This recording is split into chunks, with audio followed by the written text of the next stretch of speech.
All right, is LaNorris Sellers the best quarterback, not just in the SEC, but the country? We talked to an expert in that field, Brooks Austin, longtime friend, the film guy.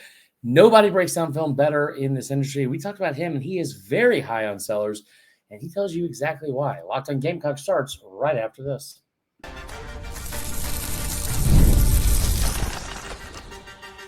You are Locked On Gamecocks, your daily podcast on the South Carolina Gamecocks, part of the Locked On Podcast Network, your team every day. What's up, guys? Welcome into Locked On Gamecocks. I'm your host, Chris Marler. Hope everyone's having a fantastic Wednesday. Got a good show for you today, and we're very excited about the guests that we have on. Before we get into that, I want to say thank you to everyone making Locked On Gamecocks your first listening each and every day. Shout out to our everydayers. Remember, we're a free and available podcast wherever you get your podcast, as well as on YouTube, part of the Locked On Podcast Network, your team every day. Today's episode brought to you by our friends at Monarch Money. Take control of your finances with Monarch Money. Use code LOCKEDONCollege at monarchmoney.com for 50% off your first year. All right, let's get into the show. So what we're going to talk about today, we're going to spend some time with our buddy Brooks Austin. Does a phenomenal job. Pro Georgia guy. I think lives right outside of Athens, but has been doing this for a while, and nobody breaks down film better than him. And he's very, very high on Sellers at quarterback, and he will tell you all the reasons why.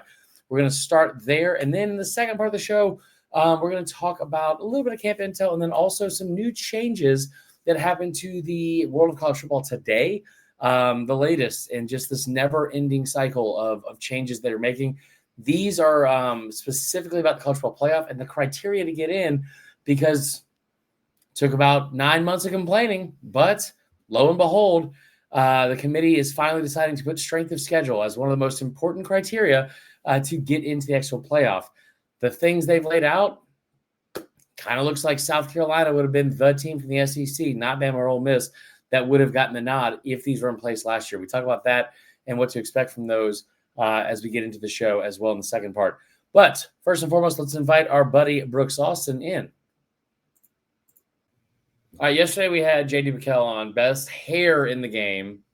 We've got a close second here, best glasses in the game, my man Brooks Austin.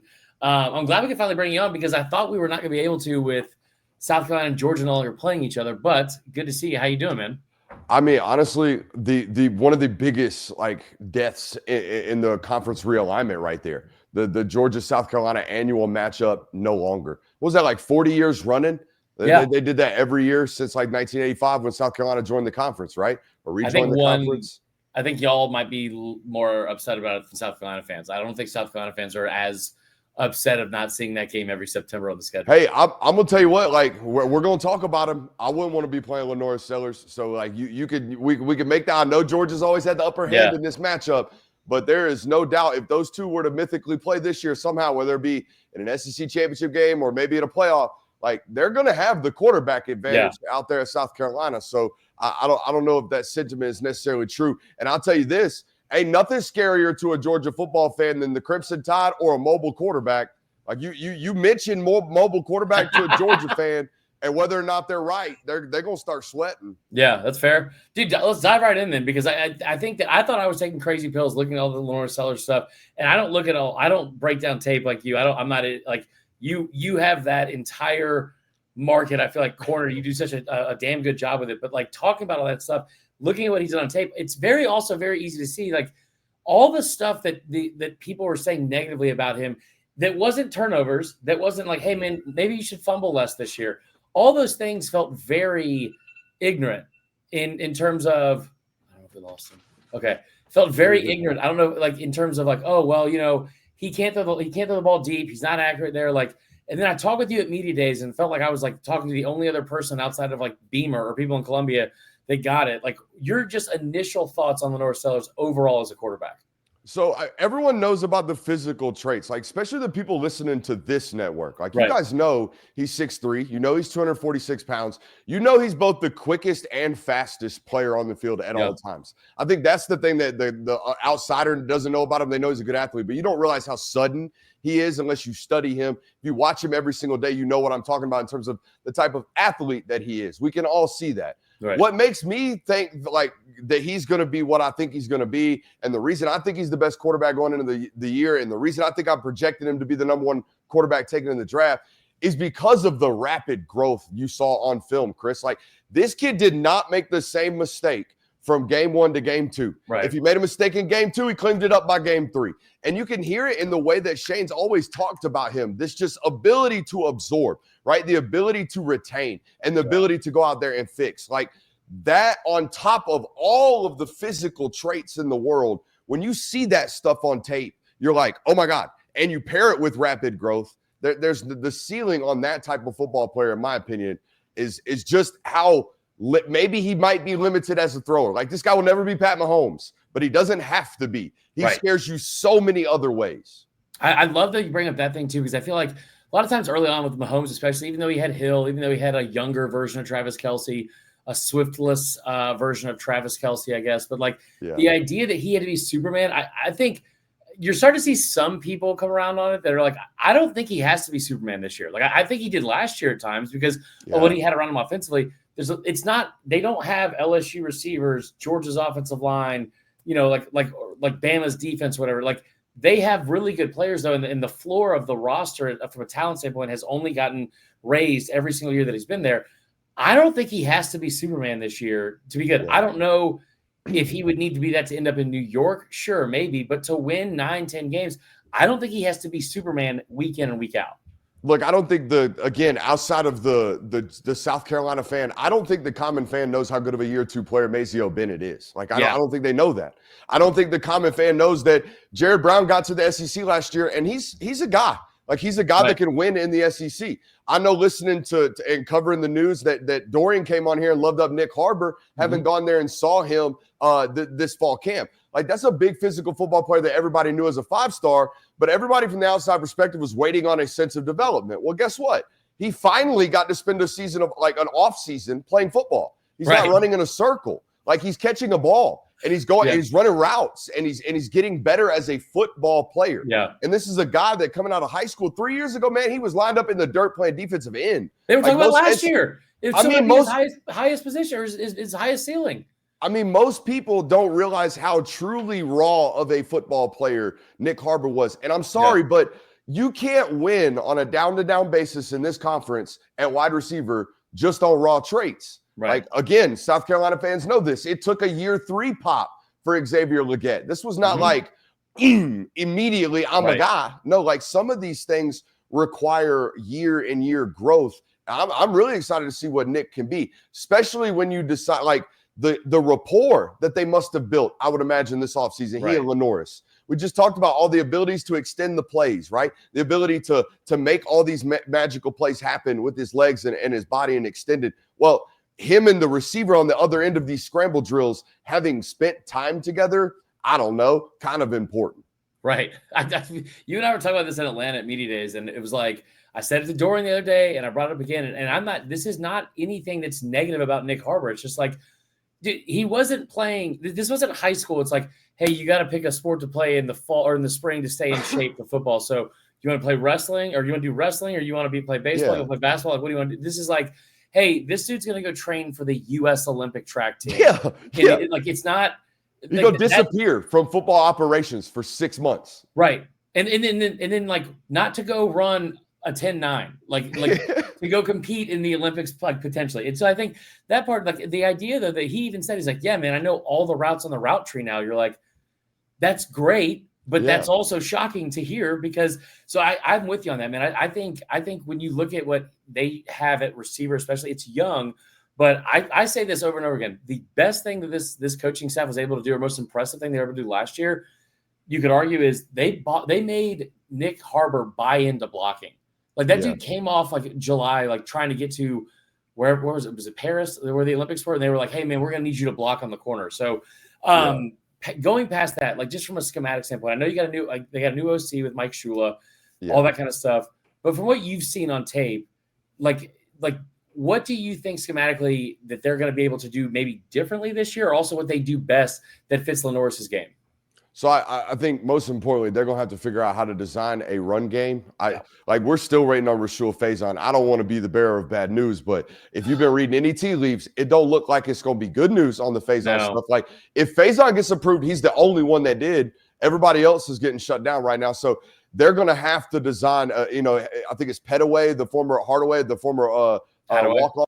Attaway is back there. Yeah. I know he got totes last year, looked really good in the bowl game, if I remember correctly. But they're going to have to manufacture a run game that isn't 16's legs because I love Luke Doty. I'm a football guy. I love me some Luke Doty. Yeah, who doesn't?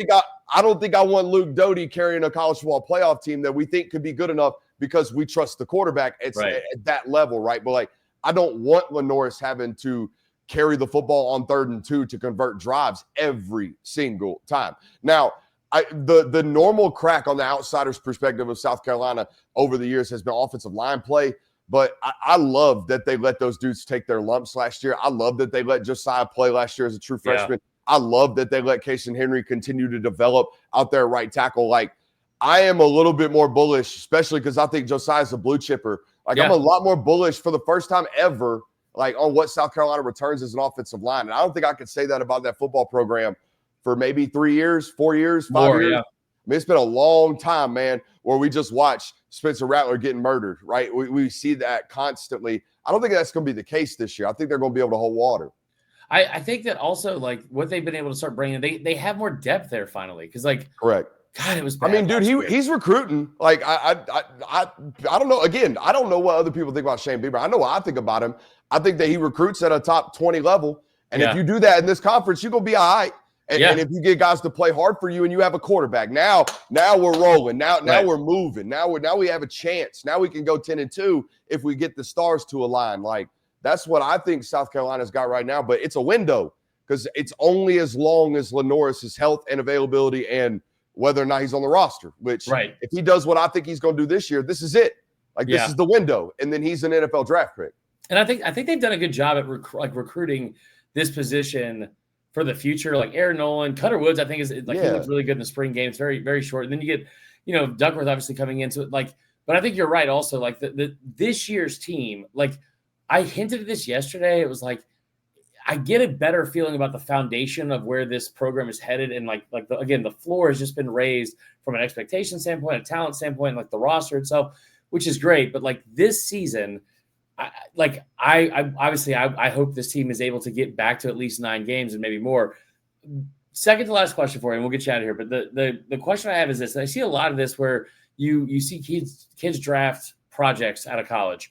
Mm-hmm. In no way am I comparing LaNorris Sellers to Anthony Richardson, nor would I ever, because I have 4 eyeballs and I've seen both of them play. But when I watch Sellers and I see the early draft picture next year. I'm scrolling through ESPN's today, and he's the second guy, right? He's the first guy behind Arch. Do you think this is a guy that we're only scratching the surface even when he's still in school, and that we're going to see when he gets to the NFL that it's oh my God, it's the iceberg effect? We're only seeing 10% of what it could be now, or do you think that we're going to see more of that total in package in this season? I mean, for me, Chris, there's only going to be further refinement as a decision maker, as a passer. He doesn't make bad decisions now. He just doesn't trust what he sees on tape right now, because how could he? He's only seen 13 starts. There's only going to be growth as a passer. What I do not see is what I'm honest to God, I see these on Lagway's tape all the time where Lagway clearly throws it into the face mask of the defender because, I didn't see him. Right. Guys, when you study the position, when you really study quarterback position, the guys who throw it to the defenders that they don't see all the time, that sometimes is a bug they don't get rid of. They just can't process. They can't see the field. They're trusting what they see pre-snap way too much. They're not confirming with their eyes. They're making bad decisions. Those are things that LaNorris does not do. LaNorris's bad decisions when I think he only had 6 interceptions last year. 7, yeah. And I know of multiple against Clemson where it's ooh, we were just being a little too aggressive. Right. Ooh, we're just being too much of a competitor. Ooh, hey, buddy, you can't make that throw. I can coach all of that out of him as long as I know he's seeing it the right way, as long as his eyes and he's talking the game the right way and he speaks it the right way and he retains the information. But if you're hitting dudes in the face mask and you come off the field and you look at me with that blank look on your face and you say, Coach, I didn't see him. Yeah. Oh, my God, that scares me. That scares me to death. Now, I know, again, Lagway, uber talented. Right. As long as he was a true freshman last year, we're going to have some of that in everyone's game.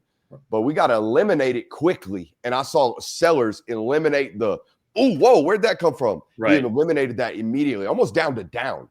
I love it. I love it. All right, let me get you out of here on this, dude, and just give me your prediction for South Carolina this season, where you think they end up record wise, and if you got a hot take about them in a positive way. I listen, love the dude to death. I brought Corey Burton on here, Locked on Vandy. My voice was gone. I was like, hey man, I need someone to help me like carry this show. And he came on and cooked them.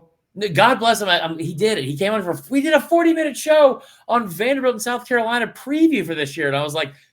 But at the end, he was like, I got Vanderbilt winning like 28-14. And I was like, what the is this? So give me a hot take as long as it's positive for the Gamecocks.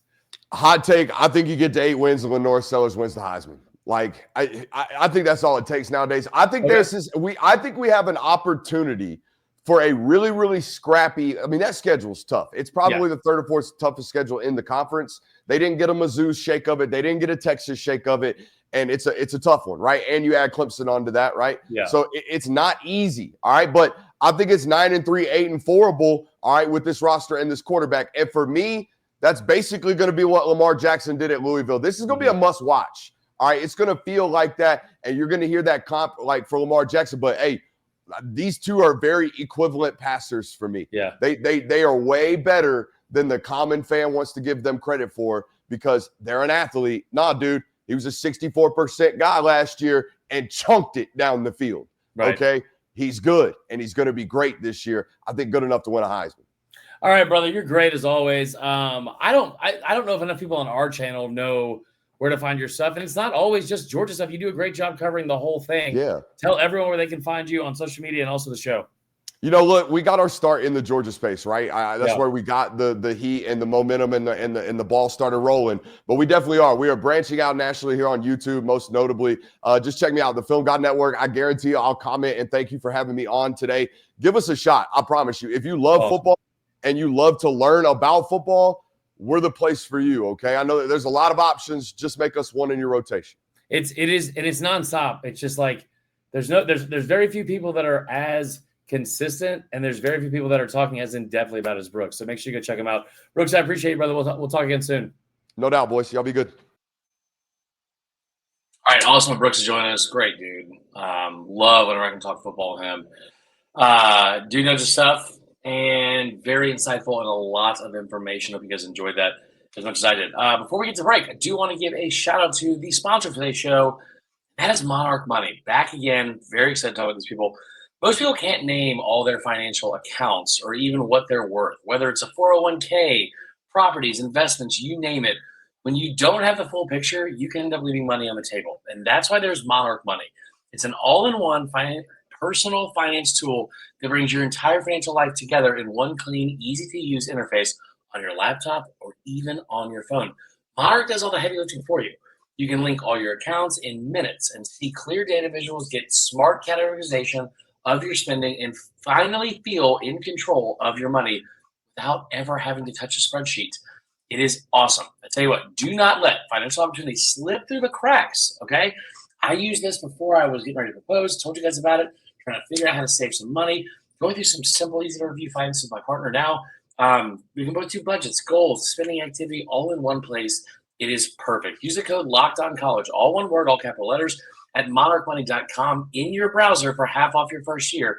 That's 50% off your first year at monarchmoney.com with code LOCKEDONCollege. Also, wanted to give a huge shout out to our friends at Open Phone. Talked about them last episode, I believe, or the episode before. I'll tell you what, guys, if you're running a business and you ever missed a call, it's the worst because every missed call is money left on the table. Think about the last time you need a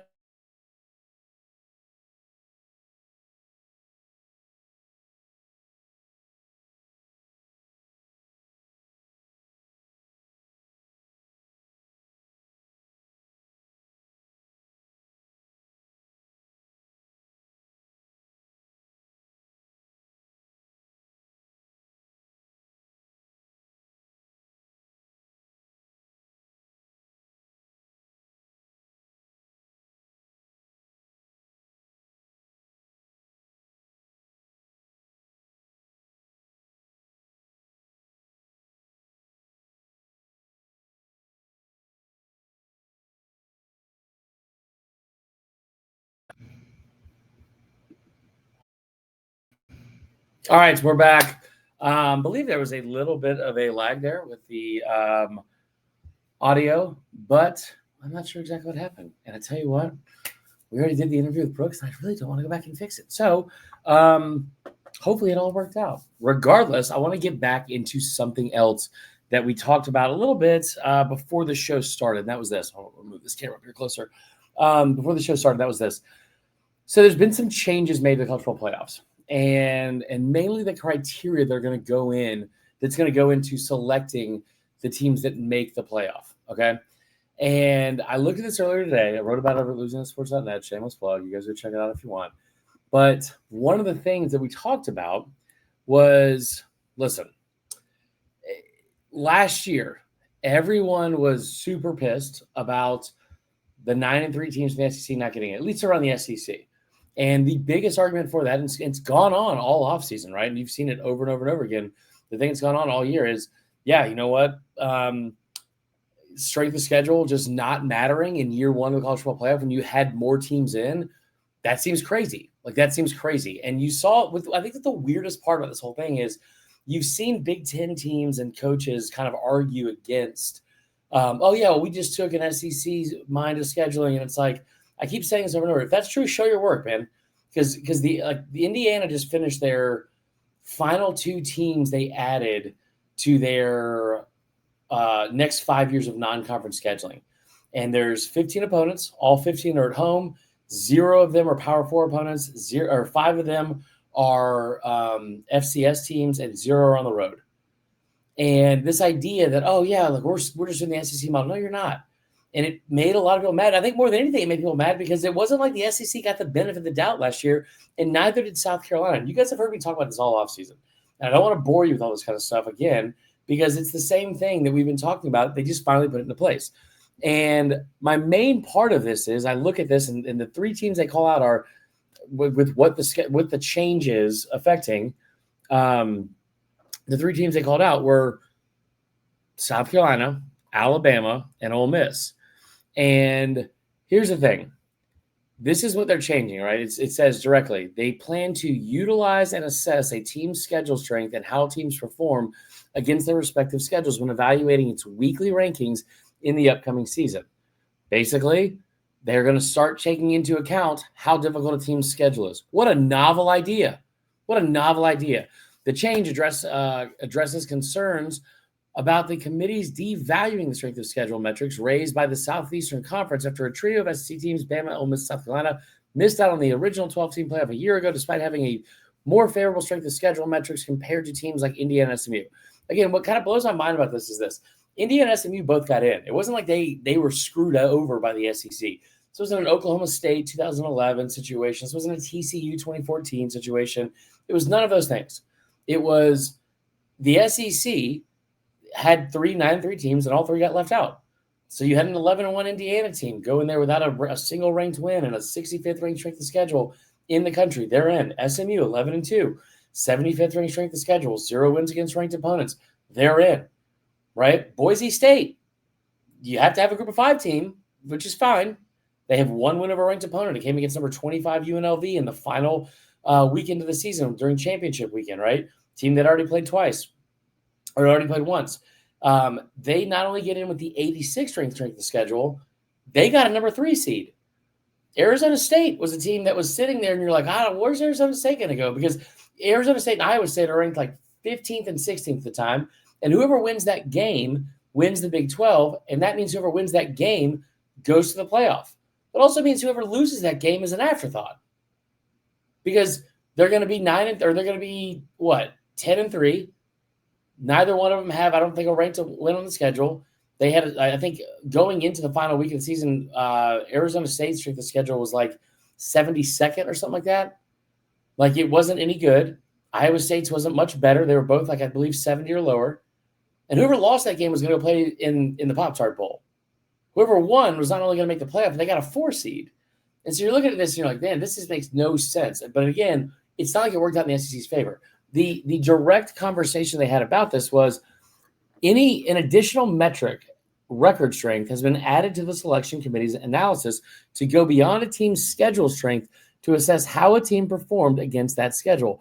This metric rewards teams defeating high-quality opponents while minimizing the penalty for losing to such a team. Conversely, these changes will provide minimal reward for defeating a lower-quality opponent while imposing a greater penalty for losing such a team.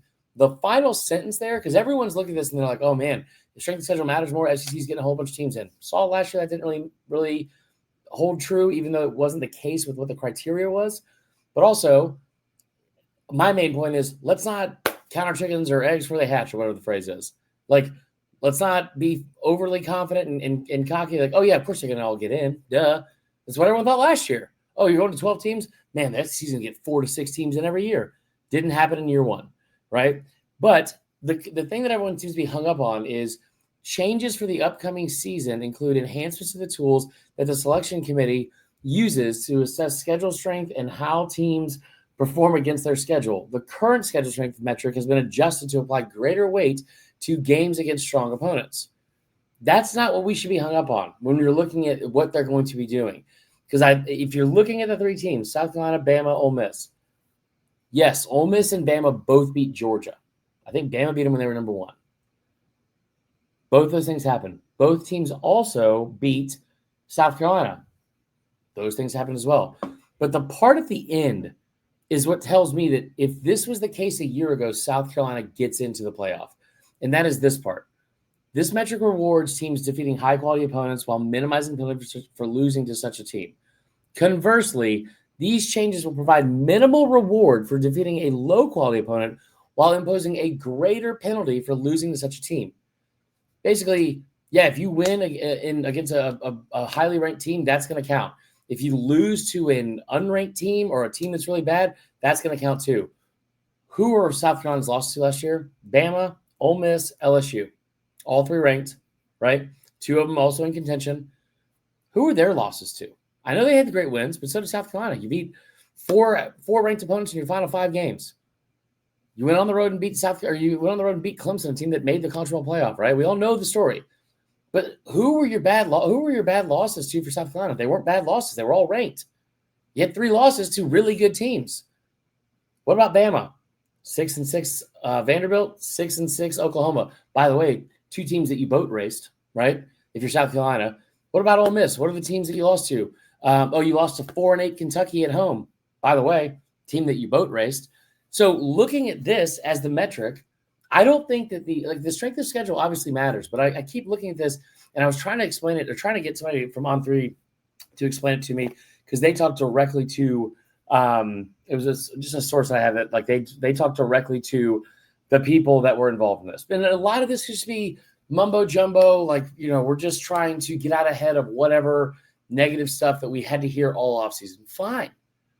But the more I hear people describe it, because I heard the national media and I heard a lot of like big pundits be like, well, all they're trying to do is set up the fact that a 9-3 team can now get in.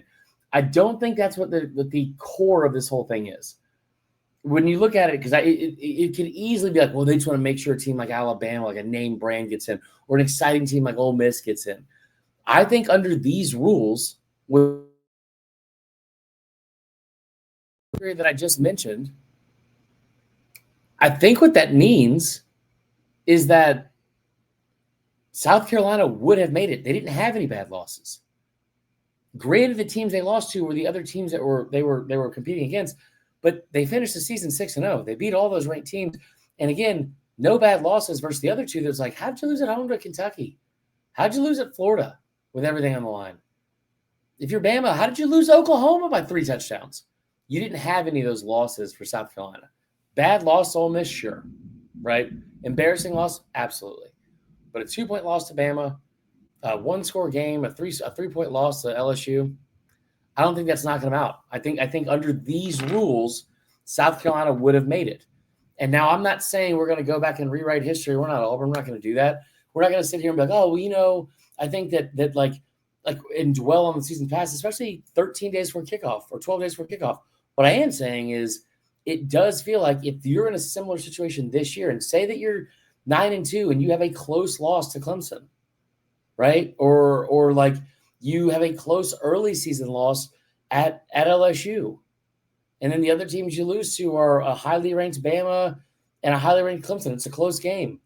Yeah, 9-3 South Carolina based off what we've seen with wins over Ole Miss, with wins over Virginia Tech, with wins over all these other people. You're probably getting in.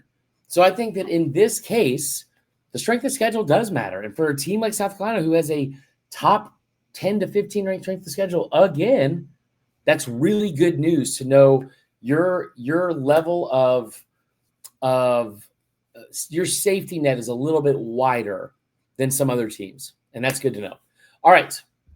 Before we go to our final break, I do want to give a quick shout out to two more of our special guests here. And the first one is one of my personal favorites, and that is Prize Picks. I tell you what, guys, Prize Picks does it all, and they do a lot for us going into the season and especially all year long for college football. And I tell you what, this part of the episode is brought to you by Prize Picks, the daily fantasy platform that lets you turn your football predictions into real rewards. Preseason is already heating up, and college football isn't far behind. And I tell you what, guys, when you start looking at some of the things that you can do at Prize Picks, it is so exciting and so much fun. Whether you've got your eye on a big name quarterback or breakout running backs, Prize Picks makes it easy to get in the game. So for this weekend, Prize Picks is offering major discounts. I'll tell you what, you can go into the Saturday game this weekend. Look at what maybe Avery Johnson's doing at Kansas State. I don't know how many total touchdown passes he's going to have. Maybe you want to go to an NFL preseason game. Look at what Dak Prescott, if he ends up playing, is going to be able to do. Or maybe Spencer Rattler getting a start for the Saints this weekend for them as well. All of those things are available, and they're all available at Prize Picks. Download the Prize Picks app today. Use the code LOCKEDONCollege to get $50 off in lineups or $50 in free lineups after you play your first $5 lineup. That's code LOCKEDONCollege to get $50 in lineups after your first $5 play. Prize Picks, run your game. All right, and we have one final very special announcement to make. I'm very excited. Actually, we have two. Because I'm going to give you a very exciting one to talk about when we come back from break. But before we go to break, I'm going to also tell you about another favorite of mine. That's FanDuel. I'll tell you what, August 26th, right around the corner. It's in 6 days. It is officially FanDuel Futures Day, a brand new holiday for football fans who live for bold predictions and preseason hunches. For just 24 hours, FanDuel is giving you deals on NFL season predictions. So whether you're calling your MVP, eyeing a long shot division winner, or ready to crown your Super Bowl champ before week one starts, this is your moment. Take a flyer on an MVP. Take a flyer on somebody like, I don't know, Michael Penix Jr. from the Atlanta Falcons. Maybe crown your champion in August. Who cares? Listen, call your shot, call it early, and visit the FanDuel app today. Start planning your future bets now because Futures Day is one day and one day only. FanDuel, play your game. All right, when we come back, we will be not breaking some news. We got a special announcement for something on Sunday's show that I cannot wait to share with you guys. I'm very excited about it. So make sure you stick around when we come back.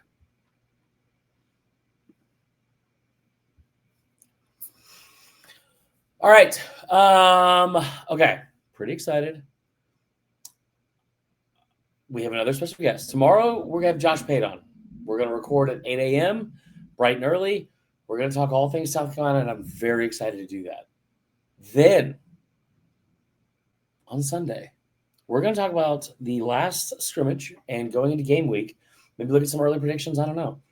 With one of my favorite members of the South Carolina media, Mike Yuva, who covers South Carolina for On3, does a tremendous job. Fan favorite on social media. Just great dude. Always been super helpful to me. Very excited that he's able to come on. So for Sunday, we're going to continue this week of interview week and have some great special guests. So get excited for that. Also, I want to tell you this. I talked to Mike Bratton last night. We had so much fun on the show on Tuesday. I did his show yesterday. We did the show with him on here last Tuesday. I did his show yesterday. We are going to end up doing a weekly segment with Mike throughout the entire football season. So get excited for that. It should be right around the corner. I appreciate you guys so much. Thank you for all the positive comments in the comments section. For the negative ones, we'll keep working on it. We got a long season ahead of us.